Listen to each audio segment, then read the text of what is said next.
sebahagian pengkritik teks Mawardi menyatakan terutama kerana Mawardi menulis buku di zaman Abbasiyah, yang Abbasiyah itu semuanya keturunan Quraisy dan pesaingnya bukan Quraisy. Walaupun ada teks tentang hadis A'immatul min Quraisy yang cuba digunakan oleh sebahagian di kalangan pertubuhan baru yang muncul di kalangan orang Melayu. Orang Melayu sekarang nak buktikan Melayu itulah yang patut berkuasa, atau Melayu itu yang bangsa yang tertinggi di Malaysia ni. Mereka menggunakan bahawasanya hadis imam itu di kalangan Quraisy, di Malaysia bermaksud imam itu di kalangan Melayu. Dan ada orang juga menyatakan kepada saya, Melayu lah keturunan Iskandar Zulkarnain. Saya kata mungkin Prof. Ahmad Adam dah cerita kepada semua kehebatan Melayu. Okey. Salam. Dalam proses itu gerakan Islam cuba untuk memperkenalkan apa itu negara Islam. Sebab negara Islam perkataan baru yang tak ada dalam kitab. Kalau mereka rujuk pada Mawardi, mereka mesti akui semua negara-negara yang ada ialah negara Islam, as long as pemerintah dia Islam dan boleh salat dalam negara itu. Kalau mereka kata mesti negara yang diperintah sepenuhnya ciri-ciri Islam, tak ada, melainkan pada zaman kerajaan Al-Khulafa Ar-Rashidin saja. Kalau mereka letakkan ciri itu, berarti mereka mengkafirkan semua negara selepas daripada Al-Khulafa Ar-Rashidin. Ini jadi masalah kalau diambil perkataan dalam Islam. Sebab tu saya selalu kata, perbahasan negara Islam atau negara bukan Islam tak banyak memberi manfaat kepada umat Islam. Sebab negara tak masuk syurga. Yang masuk syurga manusia. Ini perbahasan yang kadang-kadang habis pada penggunaan istilah saja. Abroad of kufur and abroad of Islam. Yang dibahaskan itu atau dalam kufur dalam Islam itu begitu saja takrif mereka. Tak ada wilayah, tak wilayah yang sempadan negara Islam dulu pun bukan jelas. Mereka tahulah wilayah yang mereka jaga. Sekarang gerakan Islam lepas post penjajahan terpaksa menghadapi kerajaan-kerajaan umat Islam sendiri. Maka mereka mula create, bukan mereka yang create. Sebenarnya Rashid Ridha antara orang yang menyebut Daulah Islamiah ini, mereka mula memperkatakan tentang negara Islam. Tetapi malangnya negara Islam itu tak ada takrif. Kalau kita tengok Ikhwanul Muslimin semua, mereka cakap seolah-olah sebuah negara yang utopia, sebuah negara yang dilaksanakan Islam sepenuhnya. Memang indahlah cakapan mereka, macam negara Umar bin Khattab. Memang itu memang ideal. Tetapi Nabi kata kerajaan nubuwah itu 30 tahun je. Khalifah nubuwah itu tak ada lah. Selepas tu malakun abud. Nabi kata selepas itu raja-raja yang baik dan zalim. Nak datang pula tu zaman Mahdi. Itu pun baru ni penolong Mahdi dah meninggal di Malaysia.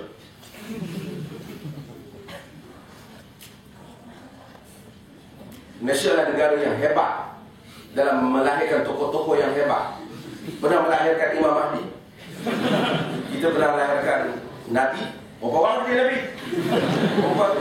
The best yang pernah kita produce kalau orang Terengganu, Tuhan. Itu ya.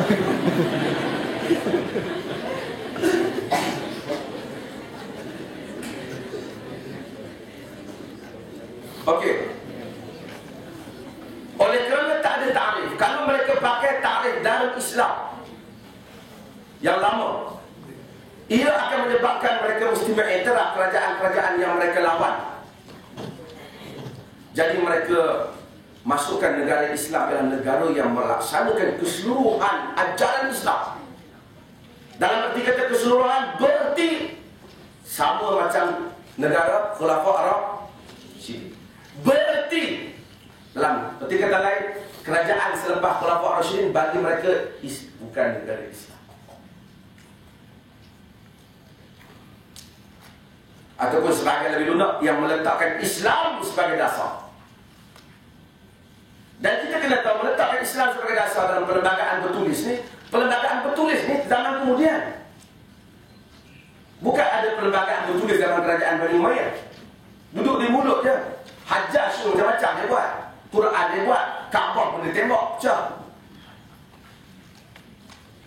Okey, apa itu negara Islam? Untuk itu, maka satu perkara yang dianggap distinktif jika disebut, iaitulah hudud. Pasal nampaknya semua negara ni tak buat hudud. Maka isu hudud itu diangkat menjadi isu negara Islam. Dan kebanyakan orang awam bila berjuang negara Islam, apa dia fikir? Nak buat hudud. Dan doktrin ini lama masuk ke pemikiran mereka. Negara Islam dikaitkan dengan hudud. Kita balik semula. Kerangka negara yang dikehendaki oleh Nabi Nabi nak kerangka dan dasar. Nabi tak pernah tentukan pendetilan macam mana yang saya sebut. Apa yang Nabi mahu ialah pemerintah memberikan hak kepada rakyat dan memberikan keadilan kepada rakyat. Pemerintah memberi hak. Ini yang dihayati oleh Umar bin Khattab, Uthman bin Affan, Ali bin Abi Thalib. Rakyat dapat hak untuk hidup sebagai manusia terhormat. Rakyat dapat hak untuk mengkritik pemerintah. Pemerintah tidak menyalahgunakan harta rakyat. Pemerintah tidak menzalimi rakyat. Semua orang sama di hadapan undang-undang. Saya tak dapat bayangkan dalam sebuah negara seperti kita, Malaysia, yang mana ada orang yang susah nak dibawa ke mahkamah. Sebut kritik dia pun boleh dianggap sebagai sedition. Tiba-tiba kita menyatakan nak memotong tangan orang bawahan. Dia boleh buat apa? Ni luar negara kita buat kat saya, insyaAllah. Dia boleh buat banyak perkara. Dia boleh jual barak ratusan ribu hektar. Tak ada siapa. Orang tak boleh bentang belanjawannya di parlimen. Kita tak boleh tahu apa yang dia ambil. Tiba-tiba kita bercakap tentang Mamat baling kasut. Imam baling kasut. Ada tak? Sama? Ni ada sesi soal jawab? Ada. Tak payah soal jawab, saya ceramah.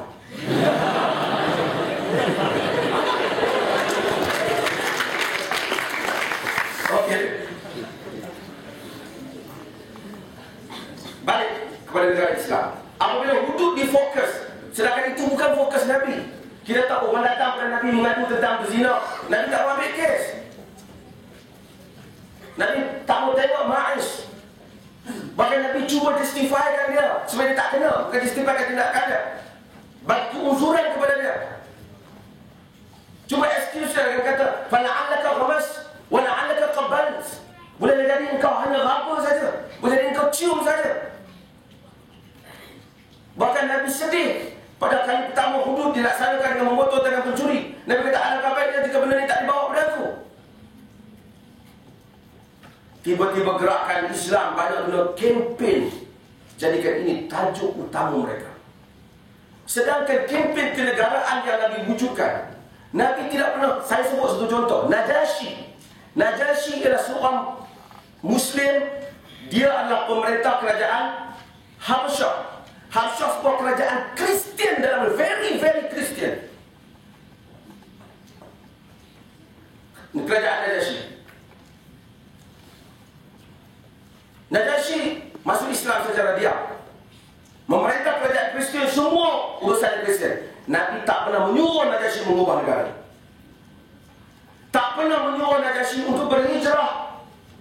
Walaupun ada risalah yang tak kuat sangat di segi sanadnya. Macam Najasyi tanya, perlukah dia berhijrah pada Nabi? Nabi tak suruh. Dia kekal sebagai negara, sebagai pemerintah sebuah kerajaan Kristian. Bahkan Nabi puji dan idhabu ila Habasyah fa inna biha malikun la yuzlamu 'indahu ahad. Pergi ke Habasyah, kerana di sana ada pemerintah yang tidak akan dizalimi di sisinya siapa pun. Bahkan hari Najasyi mati dalam hadis Bukhari, Nabi puji, Nabi kata, mata al-yawm ar-rajul salih akhukum ashama faqumu wa sallu. Hari ini mati saudara kamu yang lelaki saleh, ashama, bangun dan salat. Itu salat ghaib yang pertama yang dibuat. Dia pemerintah negara Kristian, kerajaan Kristian, dia Islam dalam diam. Nabi tak kata wajib mengubah kerangka negara. Kerana itu saja kemampuan yang ada pada masa itu. Sebab tu saya bercakap tentang Malaysia. Saya puji Turki. Orang Turki bergerak sekarang ni, negara Turki kekal negara sekular. Walaupun yang menguasai Turki adalah golongan Islam. Tapi walking within secular ring, dalam lingkungan sekular, tanpa mengubah negara, tapi cuba memasukkan elemen Islam. Tak bercakap soal perlembagaan kufur, perlembagaan kafir, mereka tak cakap. Sebab itu kemampuan yang ada. Saya cakap bahawa ni dengan kawan-kawan yang Arab, tanya tentang Malaysia. Saya kata kamu jangan faham Arab macam Malaysia. Kami 50% lebih atau 60% yang Muslim. Kalaupun kami tak macam Najasyi, kami ada kesanaan yang tersendiri yang kami tak berubah sebagaimana. Jangan terlalu ideal. Seperti mana sebagai gerakan Islam nak meletakkan takrif negara Islam oleh fuqaha itu. Mawardi buat fuqaha itu pada takrif itu pada zaman Abbasiyah. 100% orang Islam. Ada bukan Islam sangat tak berkuasa, kerajaan Islam empire. Itu pun banyak benda yang ditikaikan. Kerana zaman kerajaan Abbasiyah juga cuba untuk memaksa akidah orang. Khalifah Ma'mun dan Khalifah Mu'tasim memaksa rakyat beriktikad macam kerajaan mau. Ini paling buruk dalam sejarah. Kita bercakap hari ini tentang sejauh mana agama boleh masuk ke dalam public domain. Ini yang dicakap di barat kan. Sejauh mana agama boleh dilaksanakan dalam ruang yang dimiliki oleh orang awam. Pasal orang awam itu bukan sentuh beriktikad macam kita.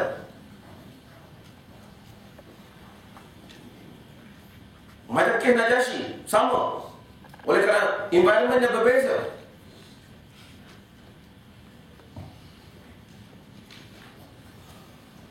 Tapi Ma'mun dengan Mu'tasim, dua khalifah ni, dia cek awak apa pendapat awak. Seorang-seorang. Siapa yang tak setuju dengan akidah sama dengan kerajaan, dihukum. Ramai yang dibunuh, ramai yang ini paling buruk dalam sejarah Abbasiyah.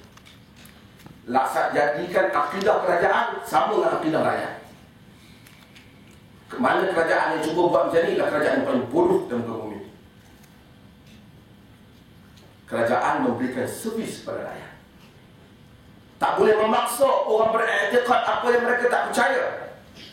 Tapi boleh convince mereka dengan cara yang baik. Bukan letak pedang di tengkuk orang. Okey. Bila kita tahu tentang masalah nation state dan semuanya, kita tahu tiba-tiba gerakan Islam letakkan. Patutnya gerakan Islam kempen tentang apa?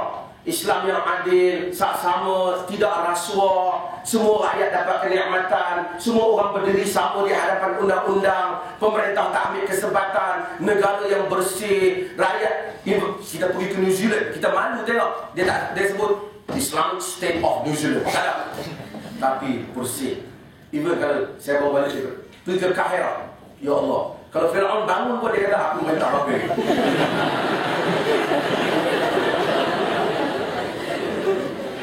Seorang Fir'aun ada juga buat tamadun. Rakyat Mesir nak beratur, nak bas pun tak berhenti. Saya pergi ke Beijing. Kalau Maharaja Cina nak bangun, dia kata, okey, gua selenda sama dua.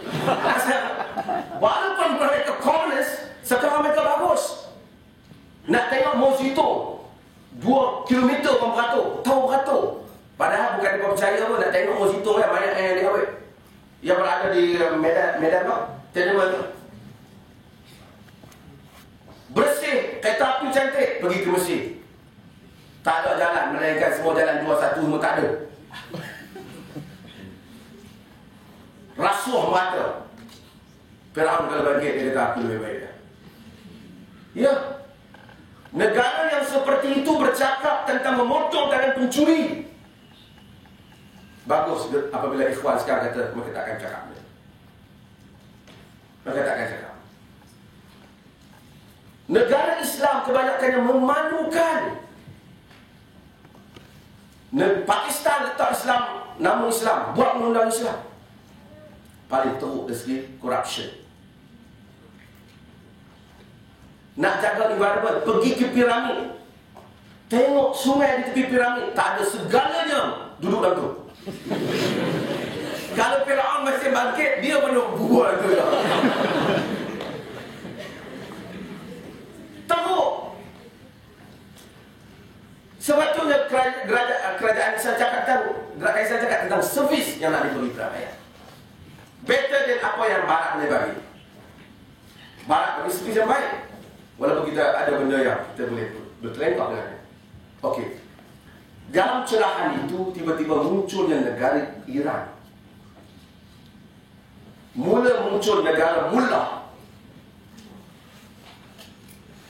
Iran muncul, orang Islam banyak yang bersemangat sebab buruknya negara sekular yang cuba dibuat di dalam negara Islam. Kamal Atatürk, kalau kau nak follow betul-betul Barat, kau bagi demokrasi.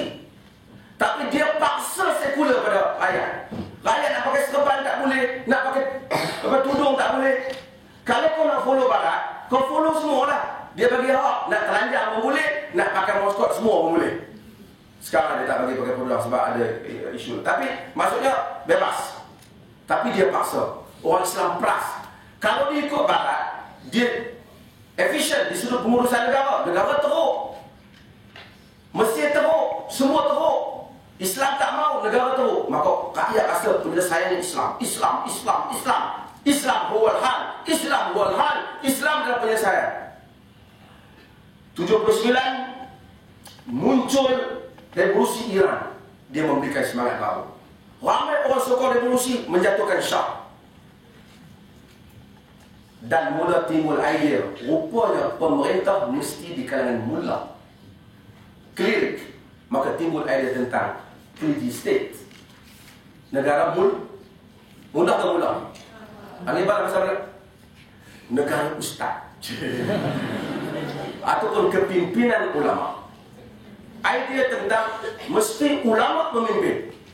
Saya tak kata buruk idea ini, tapi idea ini subur apabila Iran muncul.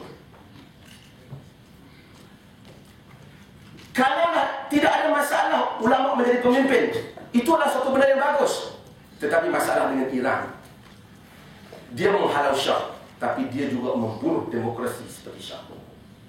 Ramai penentang-penentang kerajaan yang dibunuh. Keluar, pergi baca dalam satu web penentang Iran, Mullah juga, iaitu Muhsin Kadhimah, Muhsin Kadhimah, yang mengkritik tentang politik. Lepas tu muncul lagi negara-negara lain.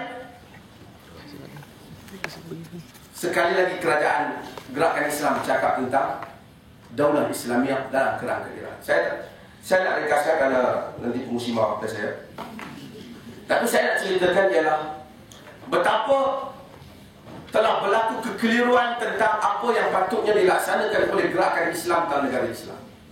Tidak ada satu tarikh Islamic State yang jelas sebenarnya, melainkan yang dibuat selepas era decolonization, yang ditarikhkan oleh beberapa penulis-penulis ikhwan yang terlibat dalam gerakan Islam. Tetapi hakikatnya negara yang dikendaki oleh Islam itu kadang-kadang sangat ekstra. Dia nak sebuah negara yang pemerintahnya adil, tidak menzalimi rakyat, meletakkan nilai moral. Itu Al-Quran beri penjelasan yang mudah. Alladzina immakkannahum fil ardh aqamus shalah wa atau zakah wa amaru bil ma'ruf wa nahaw 'anil munkar. Orang-orang yang kami berikan kekuasaan di atas muka bumi, mereka itu mendirikan salat, pemerintah mesti sembahyang, iaitu tanggungjawab spiritual dengan Allah Ta'ala, zakat, iaitu memberikan bantuan pada rakyat di sudut harta benda, menyuruh kepada yang baik. Yang baik ni semua, bumi bersih, pendidikan bagus, rakyat dapat ni semua kehidupan rakyat secara adil, dan mencegah mungkar. Mungkar semua benda yang tak baik. Tapi oleh kerana gerakan Islam dikuasai oleh mullah dalam sebagai keadaan, bukan semua. Bila cakap tentang kebaikan, maka fikir kena bagi orang pakai lebay, kena bagi orang semayang saja. Sebab itu saya tanya, apa beza nasyid dan lagu? Sebab itu saya pergi ke Jordan baru ni, ada orang tanya tentang tahaluf siasi. Apa beza tahaluf siasi dengan kerjasama politik biasa? Saya kata tak halusinasi bahasa Arab, kerjasama politik bahasa Melayu. Don't be stupid. Pergi bukit Jabal Rahmah, orang Melayu kan, Jabal tu dah bukit. Isap rokok cigarette. Cik, apa? Orang kampung kan? Kita kan koyak kan? Tapi erti ya, apa beza? Dia bukan menyanyi, dia bernasyid. Apa beza nasyid dengan nyanyi? Orang nyanyi tak pakai kepiah, orang nasyid pakai kepiah. That's all. Mula-mula dia dengar nyanyi, dia dengar nyanyi. Kita dengar nyanyi, kita ambil buah kepiah tanpa balak, dia sedang bernasyid. Sebab kita tidak merujuk kepada konten. Konten itu apa? Sepatutnya bukan tengok pada penyanyi itu, apa konten yang dia buat. Saya cakap dengan Fadilatul Syekh Dr. Saudara Imran, saya kata perlunya perfilman. Bukan soal ni artis pakai lebay semua, tapi konten Islam tanpa perlu mention. Mesti bila nak bagi salam kena pakai no, tak semesti buat cinta Madinah. Boleh buat cinta Oxford dan cinta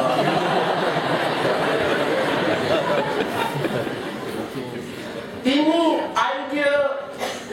Dan Turki cuba buat hal ini. Turki cuba buat hal ini.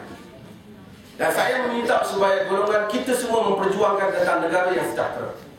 Saya bersetuju dengan negara kebajikan. Whoever talking about the topic, saya setuju. Tapi saya juga setuju dengan negara Islam jika dia faham negara Islam itu dalam kerangka asal. Tapi kalau dia faham negara Islam itu mula-mula, cuba tengok kita mesti tegak dengan Islam. Cuba tengok dalam Facebook semua. Ulas apa? Hudud penting. First benda sampai kat dia, hudud. Hudud adalah mekanisme nak menghukum pencuri kecil. Allah tak jadikan seorang pemerintah tugas saya memotong tangan awak. Allah jadikan pemerintah tugas saya memberi keadilan pada awak, memastikan Allah hidup, Allah tidak dizalimi, rakyat dapat makan, rakyat dapat pendidikan. Setelah saya tegakkan suasana yang penuh dengan keindahan, tidak ada alasan untuk orang mencuri dan berzina. Segalanya, everything is provided. Bukan dalam arti kata negara kebajikan bagi semua, artinya mudah dapat. Ada satu orang kata saya halal-halal ni tak sedap, saya kira haram juga. Dia nak mencuri juga. Next time we cut his hand. Kita potong tangannya sebab dia polluted the good environment yang mana kita telah wujudkan dalam kerajaan. So, panjang tentang tajuk ni. Pengungsi pun kesian dia pegang. Terima kasih banyak. Tak ada ruang soal jawab ya. 10 minit. Saya benarkan soal jawab 10 minit. Tapi yang fungsi, kalau fungsi ambil bahagian pula lain banyak. Saya sendiri akan memfungsikan hal ini.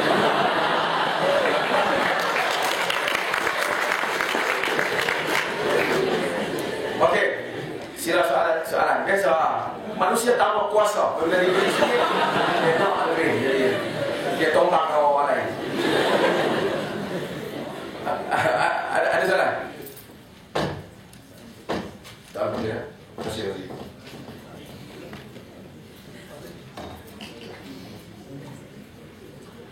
Okey, pada Imam Doktor bila masa susah pelaksanaan sebuah negara Islam seperti tidak timbul fitnah, sebabnya sekarang banyak sangat fitnah pada Islam. Dan kalau ada pula bertahan kat keluarga dan penindasan dikatakan teroris.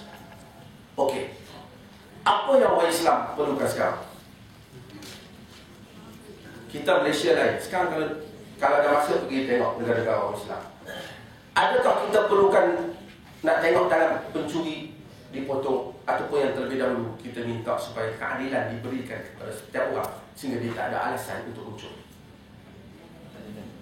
Ada. Ini priority. Preference yang patut dibuat dalam sebuah negara. Jadi Bila nak buat, prosesnya panjang. Alhamdulillah, hatta di Malaysia, nampaknya gerakan Islam mula sedar. Dia tak mau lagi cakap idea tu. Dulu, retorik politik, perlembagaan yang kafir, hatta nak menyanyi lagu negara pun tak boleh. Tak Islam. Saya macam dengar, ingat saya kecil-kecil, kalau sama menyanyi lagu negara pun syirik. Ya. Kuliah-kuliah dulu, Nabi bangun kepada jenazah Yahudi. Takkan kita tak bangun untuk sebuah lagu kebangsaan. Bukan tanda bila kita bangun lagu kebangsaan berarti saya setuju dengan baik tangan Rasulullah. Tidak ada kaitan.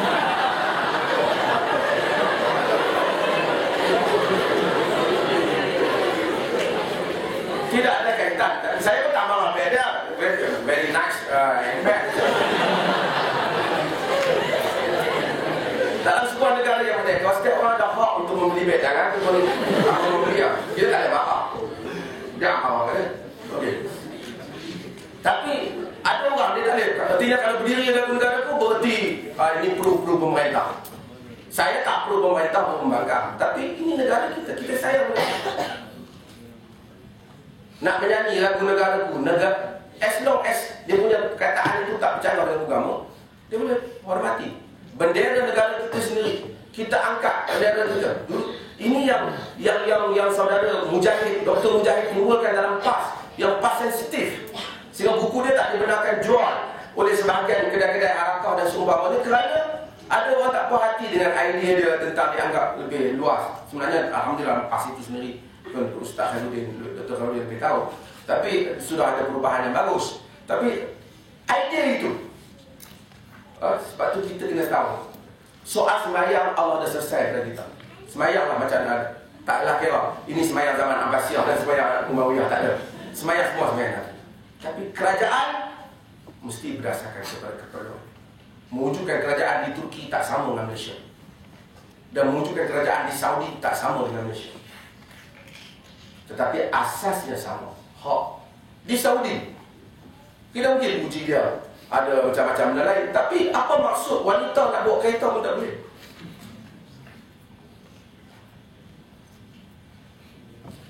Barat pandang benda ni memang sensitif lah. Tapi wanita Saudi nak pandang kereta, salah. Di Pakistan, berapa ramai wanita, undang-undang tak sangat sama ada eksploitasi ke apa, tapi undang-undang dianggap tidak memihak pada wanita dalam banyak keadaan. Patutlah mazhab Hanafi tak patut dipaksa wanita kahwin, tapi kes paksa anak kahwin sangat berleluasa di Pakistan. Honor killing, qatlus syaraf ala kahwin, bunuh anak perempuan kerana tak ikut pendapat keluarga, masih banyak di Yaman. Dan dalam laporan bangsa-bangsa bersatu ramai, kahwin bukan pilihan keluarga, mati. Kahwin pada malam pertama tidak dilihat darah, tak virgin. Padahal banyak kemungkinan dia tak virgin.